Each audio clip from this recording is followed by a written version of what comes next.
describe just the personality of this team as you get ready to ramp up here? I think we're in a pretty good spot. We know we got to keep improving, but we have still a lot of position battles going on, and a lot of guys fighting for innings, that type of thing. So I think it's going to be ultimately a very competitive team throughout the entire year. But guys are really focused on doing the details right, and I think that's a sign of hopefully a good team to come. But they know they got to get better. Is it too early at all to talk about goals? What kind of discussions do you have though about just the season as you like to see it play out? Right now we're about 3 weeks out, obviously, from opening day. The goals are week by week. We have this week is kind of being ready for game situations.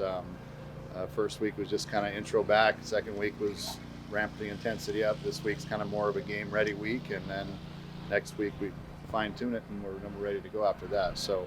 But as far as season goals, I mean, I think that gets established based on how you're playing. But we're just focused on playing good baseball, letting the results happen.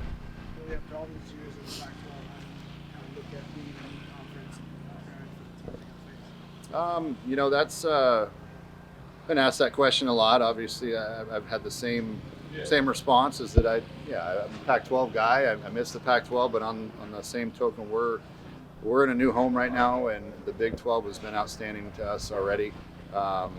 We're excited about our new conference. We're excited about where we're going and the teams we're playing. We know it's going to be very challenging. They're good, and it's a step. If anything, it's a step up in competition. We understand that, but we're excited about our new home where we've landed. And the Big 12 so far has been meetings I've been in have been very organized, very direct. Understand what they want to do, what goals we want to accomplish, and it's a great home to be a part of. With the kind of new look in the conference, how important is it to have kind of that good first year? We've always seen it with football and volleyball, succeeding in their first year. So how important is it to get off to a good start with kind of new look? It's every year is important to get off to a good start. That's kind of the key. If we can do that, we're going to have a work cut out for us. Our first, not looking too far ahead, we have 4 very tough non-conference series before then, but our first conference game is against TCU, and that's going to be a big challenge. They're pretty good. Do the season go by quick? No, very slow for me. I think all these guys are eager to get going, and it just seems like the season can't get here fast enough. We have a older team, I think, which is good position player wise, especially. And these guys have been through it before, so they're tired of the drill work. They're ready to strap it on against a different colored uniform and start playing games. What have you told your team about the importance of starting strong? 14 of your first 16 here, you've played very well here. We haven't really focused on really that part of it, other than just getting ready to play. Focusing on the details, what's going to make us a good team, and really emphasizing those type of things. We haven't talked about. We don't really talk about results. We talk more about the process. The results will happen as if you pay attention to the details and do those things right. Hopefully the results will go your way. You're pitching coach with Jeremy Cardo. What does he bring to the table for the staff, and what type of growth have you seen so far? He's been outstanding with these guys. Very positive with them. We've incorporated some of the analytics of the game, in with what he's doing, and he's a lot smarter at that stuff than I am. So I let him do his thing with that. The finishing off of the pitching lab has been huge for that, to use that as a tool for our guys. So him just being able to incorporate all his knowledge with all the tools that we have, you've really seen a growth with a lot of these arms that we had from last year to this year, and then with the new guys we brought in. Just focusing on really what they are really good at and keep emphasizing that and doing it well. So hopefully we should have better results this year on the mound, and he's been a huge part of it. He's got these guys buying into what he's doing. Outside conversation early in the season about Ben Jacobs' professional potential this season. What would you tell fans and outsiders about what to expect from a guy like that? Benny's going to compete. He's going to throw a lot of strikes and tackle a lot of hitters. So, he's got a chance to be very good. But the biggest thing with him is not letting the game get ahead of himself, just taking one pitch at a time and doing what he does best. When he competes every pitch, I'll take him over anybody right now. He's pretty dang good. Commissioner, the middle infield was a bit of a problem last year, just offensively. You added Kyle Walker, and then Jax Ryan has improved over the offseason. What are you seeing from those two up the middle, and is that kind of your pair that you're thinking about? We have good problems all around the diamond, really. And we have Matt King has been outstanding addition to the middle. Jax Ryan, of course, is back and healthy. Kyle Walker has been great. Beckett Zavorik has been a nice freshman that's come in and pushed these guys for playing time. Camden Bates transfer, who will probably mix in there on occasion as well. So we have some depth, which is nice. When it comes to the analytics, how much have you seen that explode or change in your time since taking this job? It's definitely, there's a place for it in the game, and we're able to quantify things now with the analytics, where the old school people just say, well, yeah, that guy has a nice carry on his ball or whatever, he's got life on his ball. Well, now we're able to call it something else and be real technical and analytical about it, which is, some people find that really cool. For me, I'm just like, yeah, that guy's got good stuff, but now we're able to say, oh, it's because his vert, I'm going to sound really bad right now, but vert and, spin rate and release height and all that stuff plays factors. But, what I really think it's important with is when, you're recruiting a guy or able to go out and get numbers off a guy recruiting wise and see what his base numbers are. It's like, okay, yeah, this makes sense as to why guys aren't picking the ball up on him, or we can use this guy against a certain bat path, those type of things. So there is definitely a place for it in the game to use it solely and wholeheartedly and have it be gospel. No, but it's a nice tool to have, and it's definitely been very beneficial as long as you keep the compete factor number one. As long as you compete and attack the zone, that's always going to be paramount number one. But the analytics of it and how you get to that point, I think, plays a big part in helping these guys be confident. We talked about the depth of the infield. How about the depth on the mound between these new arms that you brought in and a lot of the guys that were in their first year last year that are now starting to mature in college baseball? Yeah, it's we have good problems, on the mound. Whereas last year several years, we've been trying to find enough guys to pitch and kind of be there by default, more than anything. We've had some nice arms, don't get me wrong, but we have a whole slew of them this year, and right now we're kind of in that decision-making process of who ultimately is going to take the ball on. Friday night's probably pretty solidified, but Saturday, Sunday, and then who are the back-end bullpen pieces, who's going to get those high leverage innings. That's still to be worked out. These guys are battling hard for it, and there's a lot of good arms to choose from. Dustin Pedroia made it through the first ballot of the Hall of Fame last week. How special is it for you as a Sun Devil alum to see ASU players continue to have success in the major leagues and get those sort of recognitions? That's just people that have come long before me that have built this place and made it special, and the tradition just continues. Bobby Winkles and Jim Brock, Pat Murphy, those guys all had a bunch of phenomenal players, and the tradition continues along with that. Esme had some great players. Tracy Smith has great players. And guys this is what Arizona State does. They just produce good baseball players that move on to the next level and are successful, and then to have somebody like Dustin that's being considered for the Hall of Fame with the career he's had, it's not surprising. He's not going to be the last one that comes out of ASU. We're going to keep producing guys that have impactful careers in the major leagues. Who would you say are some guys in the mix for the Saturday and Sunday rules? I think Jack Martinez is certainly in that conversation. Cole Carlone, is one. Easton Barrett is a freshman that's kind of battling, for that spot. Rowan Leto has come on strong, looked really good. Josh Butler's throwing the ball. That was a guy that was kind of trying to figure out where he's going to get innings, and all of a sudden lately he's been really throwing the heck out of it. So we have, Wyatt Alverson's in that mix. There's a lot of guys that are fighting for it. Derek Schaefer, another one that's like I said, whoever wins it, great. We got firepower behind them too. So it'll be a good mix of guys.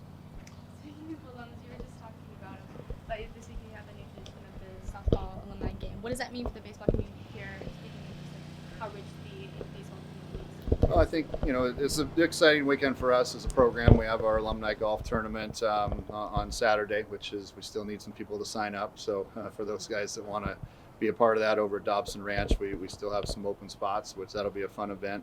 And then Sunday is kind of something a little bit different this year. In the past, we haven't had guys that want to strap it on against current players that are throwing 95 and wear one in the ribs or something. They're not comfortable with that. So we've kind of shifted gears and done a softball game this year, not only with our alums, but some other alums from other sports too. So we have a couple of football guys that you guys will recognize coming out for it. A couple of wrestlers that UFC guys that are coming out. So it'll be a fun event. A lot of big names that'll be out here this weekend, and just to kind of continue to draw buzz to the program and what we're doing. But we'll have plenty of our own alums back for it as well. So excited! It should be a fun weekend. I know it's your favorite question. What is the state of the NIL situation right now? It's obviously changed a lot over Fluid. as a school. Very fluid. For him getting his first couple of months on the job. Have you seen any changes? It's been there's some big changes coming. Obviously, with the entirety of the landscape of it, I think there's some big rule changes coming. You guys see the same things I do. Until it's definite, we're waiting for that definite final. But we know there's some big changes on the horizon. I think for the better. In that department. Obviously the increase of scholarships, that type of stuff. A lot of great things on the horizon, I think, for our program in particular.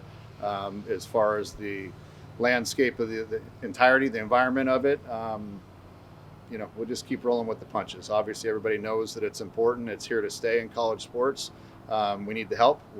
People that are willing to help have been great, but certainly we need more of it in order to continue to stay relevant. But I'm hopeful with the new landscape that's coming out with it that it'll kind of subside into more of what it was intended for from the beginning. And the businesses that have been local businesses helping out have been tremendous, and we encourage more and more people to help out. So it's the more people help out, hopefully the more talent we continue to bring in here and win more games. So it's been very helpful. Brandon Compton impressed last year as a freshman. What have you seen from him this year, and what's the next step you want to see him take in his development? Comp gets everything he deserves. The kid works as hard as anybody we have here. Very dedicated to what he's doing. Continues to add strength and hit tool. Every level he goes to, he just kind of keeps refining and getting better and better. He's going to have to take on a bigger role with some departures of key pieces in our lineup that we've had that have moved on to pro ball. He's going to have to step into that. They're going to pitch to him a little bit different this year because of who he is and the year he had and the summer he had up in Cape Cod as well. But he continues to make great strides and has become an all-around hitter. I've been very impressed with what he's done in the outfield as well. Continuing to work defensively and stretch his arm out a little bit, get truer carry on his ball, and then take better angles in the outfield. He's been great. You mentioned the outfield. He's played a lot. You played a lot of outfield over the summer. How have you seen him progress? Are there specific areas that you've seen him really get better at since last season? Just confidence, overall confidence. Going back on the ball has been big for him, and then, like I said, the throwing. He had that pitcher's throw a little bit where he had some pretty good two-seam run coming from left field, but he's getting truer backspin on his ball, and it's staying truer through the home plate and then the bases he's throwing to. So just that and overall range has just continuing to improve. Coach, the catching position, obviously the departure of Ryan Gambos. Josiah Cromwell kind of had a nuts fall and carried that over with a homer in the scrimmage this weekend. What do you see kind of from him and the catching position as a whole? Crom's done great. We fell upon a lucky star to get him back just based on how the red shirt deal for his way back his freshman year had an injury red shirt that was able to be approved, so we were able to get him back for one more year. He's been outstanding, just continuing to work, staying healthy is going to be a big thing for him, but offensively he had the most impressive fall I've seen since I've been here. And then he's kind of continued it out through the spring where he's still swinging a hot bat, doing better, continuing to improve defensively, blocking, throwing, that type of stuff. He's always been a really good receiver. And then we've got a couple guys that are in the mix there as well. Brody Briggs and Manny Garza are also, itching for playing time there that are that are very good as well. So again, it's not going to be a campy situation where he catches, I don't know how many games he caught, 44 games last year or something. These guys will all three of them will mix in there. Does being in a new conference at all impact how you kind of build the roster, how you look at guys, how you want to look for the guys that you want to bring into the program? No, I mean, because we're always after the, high-end talent and those guys that fit our culture and fit our program. So it doesn't matter what conference we're playing in. We're going after those type of kids. It'll be interesting to see what style of play that this conference throws at us. We obviously got to know the Pac-12 really well on who plays what brand of baseball each team plays. This will be new going into it to see how these particular teams that we haven't seen, how they play. Do they play small ball? Do they sit back and try and hit homers, or what's the deal? But the good part is they don't know us either. So we'll stick to our guns and stick to who we have and play our game. If we do that, we're going to be all right. How has new Contrades progressed at third base? It'll be almost a year since he's played in game action when he steps on the field. Yeah, it's having new back. It'll be astronomically huge for us. Just what he does offensively, defensively, base running. He's a dynamic player that we certainly missed a lot last year.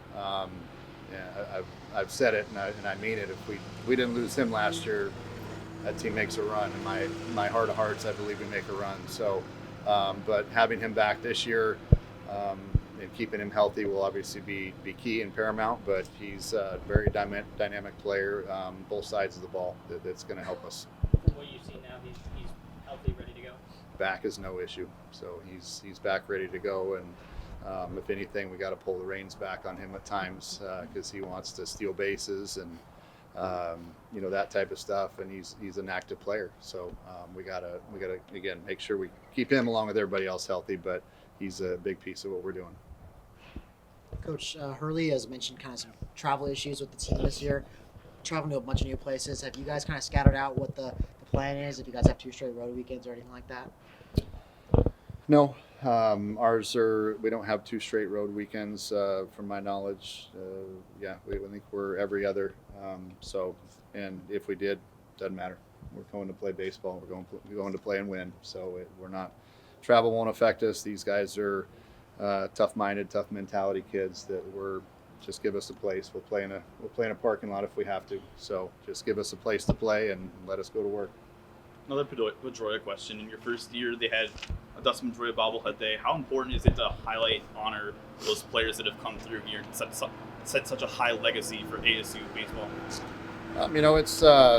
It's what we're supposed to do as a program. They've done their part on the field and given so much to the program when they were players here, and then gone on and represented the program well when they leave here. So it's our way of kind of honoring them and their careers, and it's something that we as a program will continue to do. And guys go out and earn it. We'll continue to praise them and do everything we can to celebrate their careers.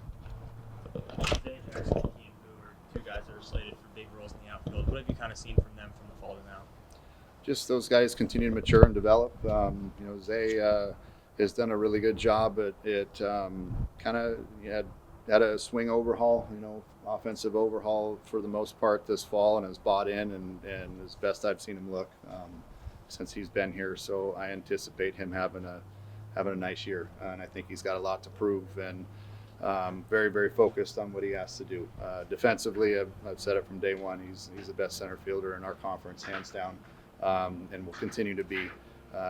Not too many guys cover as much ground as he does out there. But he's continued to work on the other stuff too, the arm strength and those type of things, and base running. I think he wants to steal bases this year as well. So all those things, he just is more of a complete player. I look for him to have a nice year. Kean Vu had a tremendous breakout year last year.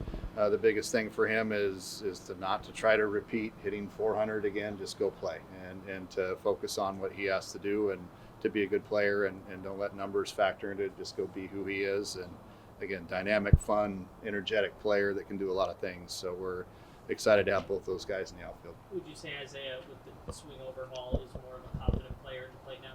Better be. I mean, I don't know if you guys are watching what he's doing. It's his fall games have been good.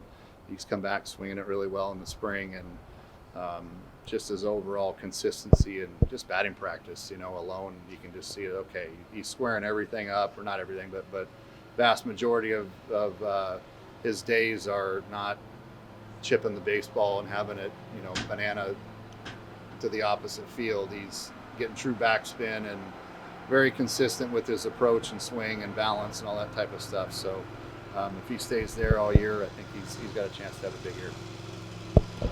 Thanks, Willie. Thanks, Will.